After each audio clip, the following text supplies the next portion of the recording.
Hello friends, स्वागत है आपका अपने इस यूट्यूब चैनल सरकारी रिजल्ट्स जॉब.com में। फ्रेंड्स, जैसा कि हम पढ़ रहे थे प्रीवियस क्लासेस में कि त्रिस्तरीय पंचायत राज व्यवस्था, उसमें हमने क्या पढ़ा था। उसमें हमने पढ़ा था कि किस तरीके की किस चीज़ को ध्यान में रख के सबसे पहले त्रिस्तरीय पंचायत राज व्यवस्था की बात की गई, किस संशोधन में इसको लाया गया, सबसे पहले किसने लागू किया, सबसे पहले किस राज्य में लागू हुआ, संशोधन में आने के बाद से सबसे पहले किस राज्य में लागू हुआ, इसमें जो वित्त आवंटन की बात होती है इसकी वकालत कौन करता है। ये सारी एक एक पॉइंट्स बहुत ज़्यादा महत्वपूर्ण हैं। अगर आपने जो है प्रीवियस क्लासेस नहीं देखी हुई हैं तो प्लीज़ आप प्रीवियस क्लासेस देखिए, क्योंकि ये दोनों जो आज की भी जो क्लासेस हैं वो प्रीवियस क्लासेस से बिल्कुल रिलेटेड हैं। तो जब तक आप वो क्लासेस नहीं देखते हैं आपको ये नहीं समझ में आएंगी। थोड़ा सा रिवीजन करते हैं फिर आगे बढ़ते हैं। इसमें है कि त्रिस्तरीय पंचायत राज व्यवस्था, इसकी शुरुआत सबसे पहले कब हुई थी। हमने बताया था कि इसकी शुरुआत सबसे पहले इसको लागू कौन किया, सबसे पहले लॉर्ड रिपन, यानी कि लॉर्ड रिपन जो है इसके जनक भी कहे जाते हैं। कौन है?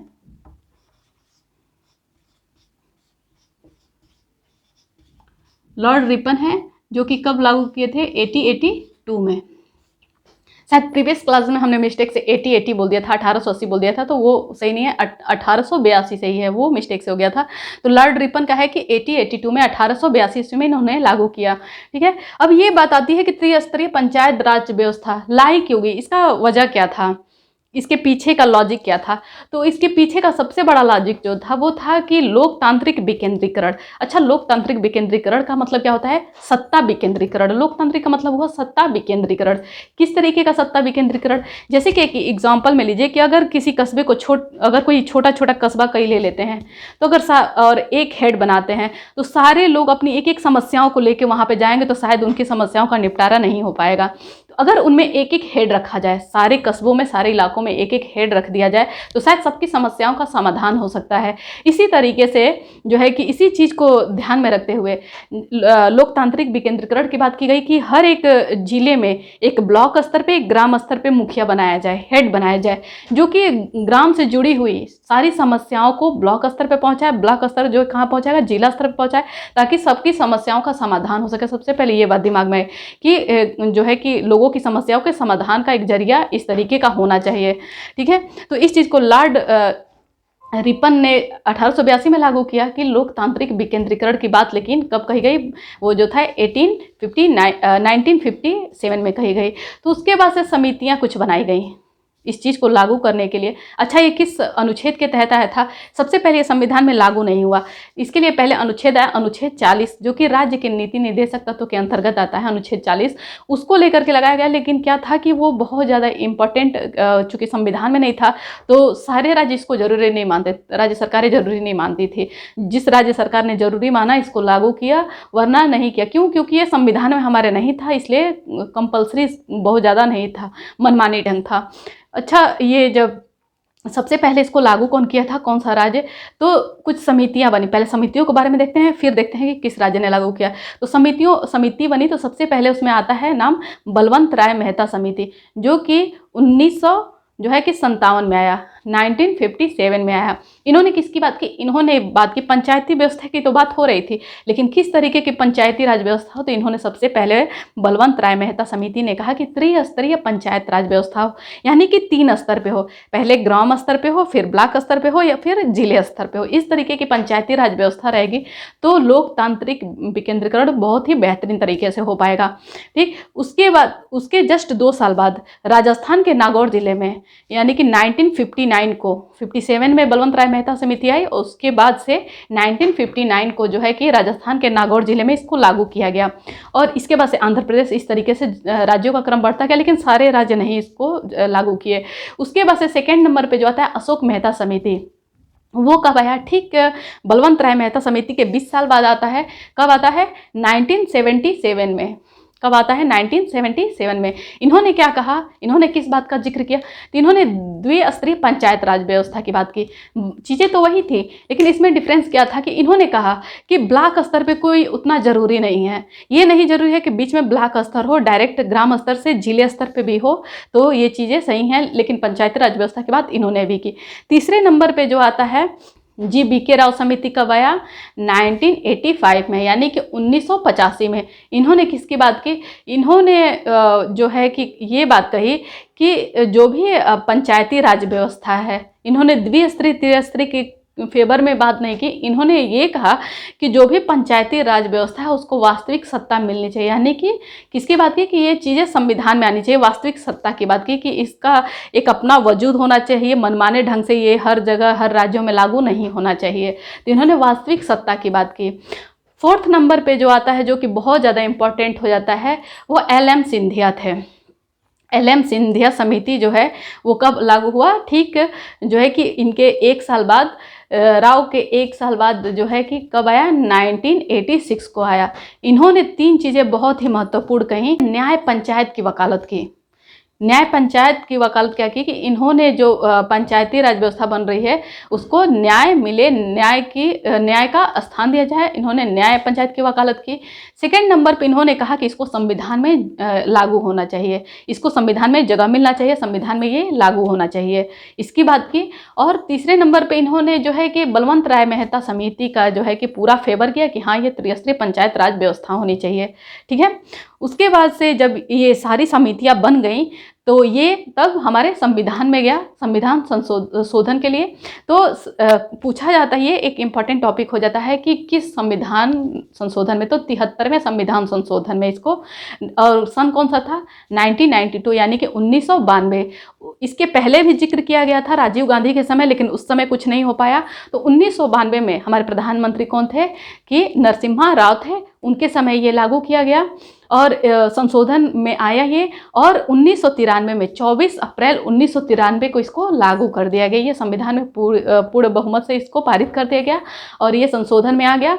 तो 1993 में 24 अप्रैल को, इसलिए 24 अप्रैल को पंचायती राज दिवस या पंचायत दिवस के से भी मनाया जाता है।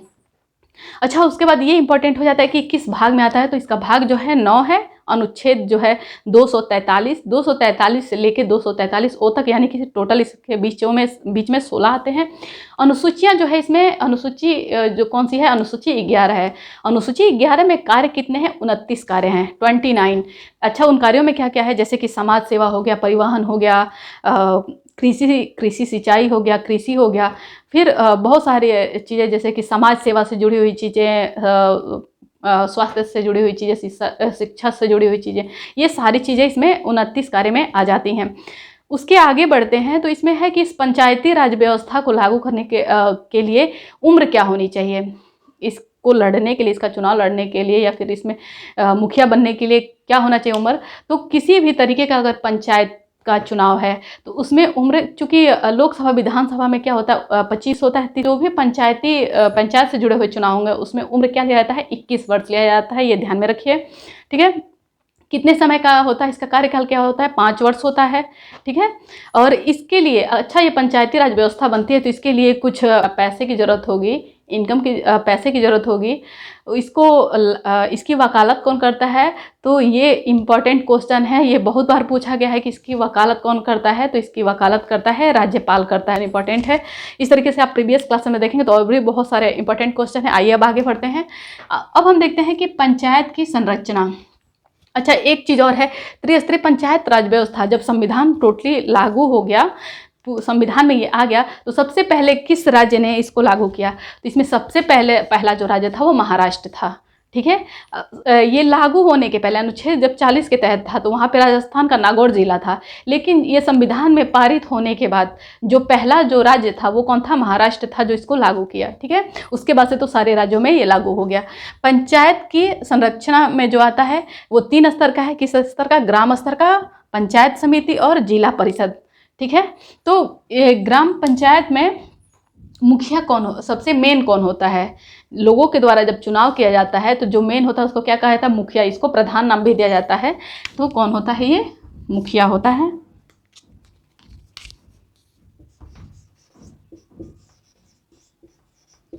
मुखिया होता है, ये जनता के द्वारा प्रत्यक्ष चुना जाता है। डायरेक्ट लोग वोट जाके डालते हैं ना, तो ये प्रत्यक्ष चुनाव किस तरीके का इसमें होता है, इसमें चुनाव जो होता है प्रत्यक्ष तरीके से होता है। और वहीं पे पंचायत समिति का जो हेड होता है उसको क्या बोलते हैं, उसको प्रमुख बोलते हैं। ये किस स्तर पे होता है, ये ग्राम स्तर पे हो जाता है और ये ब्लॉक स्तर पे होता है, जिसको खंड या प्रखंड भी बोलते हैं, और ये डिस्ट्रिक्ट लेवल पे यानी कि जिला लेवल पे होता है। डिस्ट्रिक्ट लेवल पे हो जाता है, ठीक है। तो इसके मुख्य को क्या बोला जाता है, प्रमुख बोला जाता है, इसमें जो हेड होता है। और जिला परिषद में मेन कौन होता है, तो इसमें अध्यक्ष होता है। कौन होता है, अध्यक्ष होता है। अच्छा, यहाँ पे प्रमुख है, तो प्रमुख ये किसके द्वारा चुना जाता है, पंचायत समिति में जो भी सदस्य होते हैं उनके द्वारा चुना जाता है। कौन चुना जाता है, प्रमुख चुना जाता है। इसमें दो होते हैं, प्रमुख भी होता है और उप प्रमुख भी होता है, जो कि प्रमुख का सहायक होता है। तो ये अगर ये पूछा जाए कि किस तरीके का चुनाव होता है, तो चूंकि जनता द्वारा ये डायरेक्ट नहीं होता है, जनता द्वारा जो इसमें चुने हुए इस समिति में सदस्य होते हैं उनके द्वारा ये चुना जाता है, इसलिए इसको अप्रत्यक्ष बोलते हैं। ये क्या होता है, इनका चुनाव किस तरीके का होता है, इनका चुनाव जो होता है अप्रत्यक्ष होता है। और डिस्ट्रिक्ट लेवल पे जिला परिषद में जो सदस्य होते हैं उनके द्वारा जो चुना जाता है उसको अध्यक्ष कहते हैं। इसमें भी दो होते हैं, अध्यक्ष होते हैं और उपाध्यक्ष होते हैं, ठीक है। अध्यक्ष हो गया, उपाध्यक्ष हो गया। तो जिला परिषद के सदस्यों द्वारा चुना जाता है, ये भी डायरेक्ट जनता के द्वारा नहीं चुना जाता है, तो इसलिए इसका भी चुनाव किस तरीके का होता है, अप्रत्यक्ष होता है। तो पंचायत समिति और जिला परिषद ये दोनों अप्रत्यक्ष रूप से चुनाव द्वारा बनाए गए होते हैं, जबकि ये प्रत्यक्ष चुनाव द्वारा मुखिया बनाया गया होता है। अच्छा, मुखिया का कार्य क्या होता है, मुखिया बना है तो उसका कार्य क्या है, इसमें दिया है कि ग्राम स्तर पर विकास योजना का क्रियान्वयन, यानी कि ग्राम स्तर पर किस तरीके उसके विकास के लिए किस तरीके की योजना बनाई जाए और उस योजना को बना करके किस तरीके से इसको संचालित की जाए, किस तरीके से लागू की जाए, जो कि बेहतर ढंग से जो है कि उस गांव के विकास में सहायक हो। यानी कि कहा जा रहा है कि मान लीजिए कि मुखिया है, वो अगर ग्राम की सड़क जो है टूट गई है, तो वो अगर अपर लेवल पे शिकायत करता है, वहाँ पे मंजूरी मिलती है, पैसा आता है, तो वो किसकी देखरेख में बनता है, ग्राम प्रधान के ही। अगर ग्राम प्रधान एक्टिव ना हो, किसी और को नहीं, वो अपने ही देखरेख में जो है कि वहाँ जितनी भी पैसे मिली होती हैं और जो भी ज़मीन वो दिखाया होता है, जो भी रोड दिखाया होता है कि ये कच्ची सड़क है, इसको हमको पक्की बनवानी है या जिस तरीके की भी बनवानी है, उसके लिए जो भी, तो वो अपनी देखरेख में कार्य करवाता है। तो वही दिया है कि विकास योजना का क्रियान्वयन वो अपने देखरेख में करवाएगा। और रणनीति को बनाना, अच्छा रणनीति को बनाना मतलब क्या हो गया, जैसे कि बस रोड से जुड़ी समस्या नहीं है, जैसे कि आजकल हम देखते हैं कि बहुत सारे कार्ड बनते हैं, ठीक है, जिसमें कि राशन कार्ड गरीब तबके के लोगों के लिए है, इसमें कई तरीके की कैटेगरियाँ आती हैं। तो जो सबसे होता है, इसमें कैटेगराइज होता है कि जो सबसे गरीब है उसको इतना मिलना चाहिए, अनाज इस तरीके के मिलना चाहिए, ऐसे अनाजों में भी कैटेगराइज किया गया है।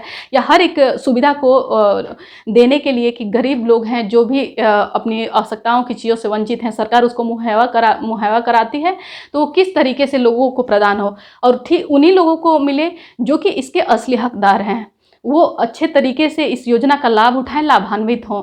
तो उसका कार्य कौन करता है, अगर कोई जिला स्तर का मुखिया है या फिर ब्लॉक स्तर का प्रमुख है, तो वो तो नहीं समझ सकता कि ग्राम स्तर पे कौन गरीब है कौन अमीर है, इसका लाभ कोई भी उठा लेगा।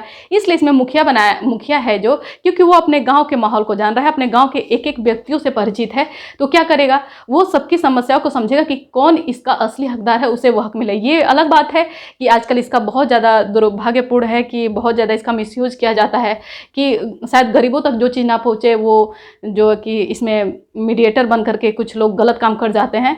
लेकिन इसका असली काम यही होता है रणनीति बनाना, कि ये जो भी उस जो है कि उसका हकदार हो, जो भी चीज़ें आ रही हैं सरकार की तरफ से लाभ उठाने के लिए, तो उसका जो असली हकदार हो उससे मिले, इस चीज़ के लिए रणनीति बनाना। अच्छा, इस स्तर पे मुखिया, ग्राम पंचायत में मुखिया होता है, दो होते हैं, मुखिया भी होता है और एक सरपंच भी होता है।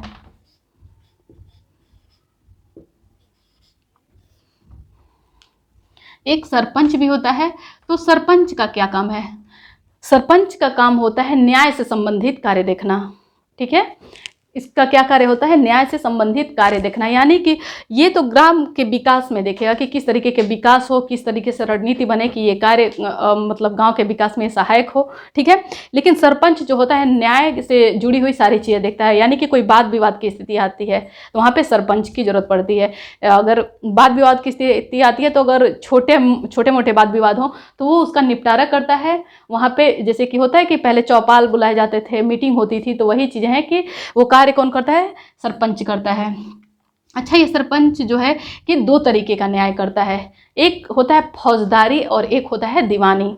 फौजदारी में क्या होता है, फौजदारी में जो है कि सजा दिया जाता है, अगर किसी ने कोई इस तरीके का अपराध कर दिया है जो कि दंड से भी उसकी भरपाई नहीं हो रही है, रुपयों से उसकी भरपाई नहीं हो रही है, तो वहाँ पे उसको दंड जो होता है, उसको जो क्या होता है सज़ा दी जाती है, वो फौजदारी कहलाती है। जबकि दीवानी में क्या होता है, दीवानी में क्या होता है कि यहाँ पे भुगतान से होता है कि अगर किसी ने, जैसे कि होता है कि किसी की फसल को, किसी एक किसान के फसल को किसी के दूसरे किसान जो है कि दूसरे किसान का जो है कि पशु आके चर लिया, उसका बहुत ज़्यादा नुकसान हो गया, तो वो उसकी उतनी भरपाई करेगा। अगर वो शिकायत करता है बहुत ज़्यादा उसको नुकसान हुआ है, तो इस तरीके की जो चीज़ें होती हैं, दंड से जुड़ी हुई चीज़ें, वो दीवानी के तहत आती हैं, जबकि सज़ा से जुड़ी हुई चीज़ें फौजदारी में आती हैं। अच्छा, यहाँ पे न्याय कितने तक का होगा? अगर रकम 10,000 तक से के नीचे या 10,000 तक की रकम की भरपाई करनी हो, दंड हो, तब ये कौन करता है? सरपंच करता है। अगर उससे ऊपर हो तब वो आगे के न्यायालय में जाता है। ठीक है, तो इस तरीके से सरपंच का देख लिए कौन कौन सा होता है, फौजदारी और दीवानी। फौजदारी है और कौन सा है, दीवानी है। अब हम देखते हैं कि प्रमुख जो होता है, पंचायत समिति का जो मेन होता है, उसको प्रमुख बोला जाता है ब्लॉक स्तर पे। तो उनका कार्य क्या होता है? चूँकि ये क्या करते हैं, इनका मेन काम क्या होता है? मीडिएटर का काम होता है। मीडिएटर का मतलब कि ग्राम स्तर का जो भी परेशानी है, जो भी योजना है, उसको किसके तक पहुंचाना? जिला परिषद तक पहुंचाना। और जिला परिषद से जो भी उसका रिस्पांस आता है या फिर जो भी उसके लिए कार्य के लिए जो रिजल्ट निकल के आता है, उसको कहाँ तक पहुंचाना? ग्राम पंचायत तक पहुंचाना। ठीक है, तो यहाँ पे और क्या चीज़ होती है? तो ग्राम पंचायत के वास्तविक योजनाओं पर विचार विमर्श करना। अगर इन्होंने, जैसे कि ग्राम स्तर पर अगर मुखिया ने कोई ढांचा बना के भेज दिया कि हमारी ये योजना है, इस तरीके की होनी है, तो ऐसा नहीं कि वो डायरेक्टली कहा कि हाँ हाँ लाओ दो और मैं इसको जिला स्तर पहुंचाते रहूं। नहीं, इस पे पहले विचार विमर्श किया जाता है कि हाँ ये योजना कितने तक सही है, किस तरीके की योजना का प्रारूप तैयार किया गया है, उसको देखता है कौन? पंचायत समिति का प्रमुख देखता है। इस पे विचार विमर्श करते हैं। और अगर जब इसका कुछ कंक्लूजन निकल के आता है कि हाँ हाँ ये चीज़ें इंपॉर्टेंट हैं, कंपलसरी हैं, इस चीज़ों से दिक्कत हो रही है ग्रामवासियों को, इसका जल्दी से जल्दी निवारण किया जाना चाहिए, तो उस चीज़ को वो क्या करता है? उसको कहाँ तक पहुँचाता है? जिला परिषद तक पहुँचाता है। तो विचार विमर्श तथा समायोजित योजना को जिला परिषद में प्रस्तुत करना। कहाँ ये प्रस्तुत करता है? उस योजना को ले जा करके जिला परिषद में प्रस्तुत करता है। और जिला परिषद का जो मेन कौन होता है? अध्यक्ष होता है। वो क्या कार्य करता है? समन्वय का काम करता है। यानी कि जो भी इसके पास योजनाएं गई हैं, ठीक है, उसको वो किस हद तक जल्दी से जल्दी उसको लागू किया जाए, उसके लिए जो भी जो कि किसके लिए बेचता है कि ग्राम प्रधान का कार्य क्या होता है, किस लिए वो कह रहा है, ताकि उसके लिए कुछ राशि आए, रकम आए, जिससे कि वो उसके विकास में वो कार्य कर सके। तो जो भी इसको उचित लगता है, समन्वय के दौरान इसको जो है मुहैया कराता है कि जो है प्रधान अपना कार्य करा सके। और उसका पर्यवेक्षण भी करता है। पर्यवेक्षण किस तरीके का? यानी कि जाँच करेगा कि हमने जितना दिया उस तरीके के, उस लेवल पे काम हो रहा है कि नहीं। ऐसा तो नहीं है कि ये बीच में मतलब कि ऐसा हो गया कि बस योजना के नाम पे पैसे ले लिए गए। तो उसका ये जांच भी करता है, जांच पड़ताल करता है। ठीक है, उसकी देख रेख भी इसकी करता है। तो इस तरीके के हमने देखा कि किस तरीके से किसी भी जो है कि जिला स्तर पे उसको विकासशील बनाने के लिए, विकसित बनाने के लिए किस स्तर पे पहले पंचायत, ग्राम पंचायत है, पंचायत समिति है, जिला परिषद है, ये टोटल क्या है, किस लिए किए जा रहे हैं कि हर एक स्तर पे विकास हो सके। ठीक है, इसके लिए अब हम अगले जो है क्लासेस में पढ़ेंगे कि जैसे कि हमारा जो ये जो भी 2 टॉपिक चली हैं, ये हर एक एग्जाम के लिए कंपलसरी था। लेकिन अब जो नेक्स्ट क्लासेस चलेंगी वो ये उसके लिए लेखपाल के लिए इंपॉर्टेंट है, ये भी दोनों क्लासेस हैं। लेकिन लेखपाल में क्या है कि उत्तर प्रदेश के लिए स्पेशल है। तो कल की क्लासेस में हम लोग जो कि पंचायत राज व्यवस्था को उत्तर प्रदेश के नज़रिए से पढ़ेंगे कि उत्तर प्रदेश में क्या इसका है कैटेगरी, किस तरीके से इसको लिया जाता है। उसके लिए आप वेट करिए। अगर हमारी वीडियो पसंद आती है तो लाइक, सब्सक्राइब एंड शेयर करें।